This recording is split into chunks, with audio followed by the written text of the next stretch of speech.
Hey traders, Raghee here, and in this free video, let's review two of the markets that we keep a very close eye on when trade war narrative, headlines, and talk of tariffs, or in this case, talk of not rolling back tariffs hit the market.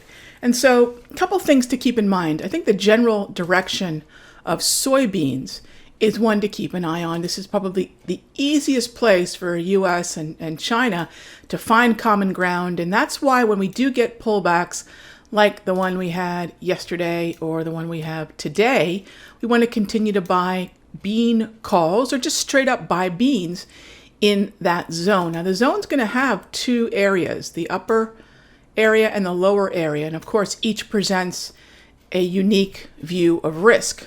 In the area between about 928 to 922, you've got a 6-point area. The upper zone presents more risk than the area between about 922 to 917 will. So it's not that either is better. It's not that one is better than the other. Just look at it from a standpoint of risk. If you want to get in sooner, the upper area is your zone. You want to get in with lower risk, the lower area is your zone. So I think rather than think in things in terms of so binary as good and bad, we want to think about it in terms of varying degrees of risk. And I'm still very much looking at beans telling a generally optimistic but sort of wary story about the trade war. Now I say wary because look how we continue to top out at 940. So there's support, and then yet there's resistance overhead. And that tells such an interesting story about the trade war narrative.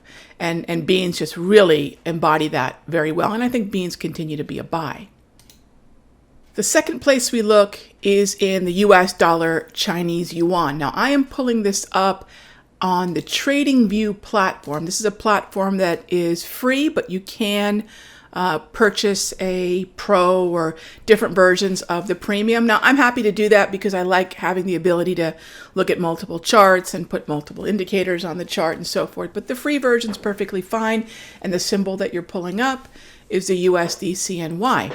Now, notice here, we've been tangling with that all-important 7 area.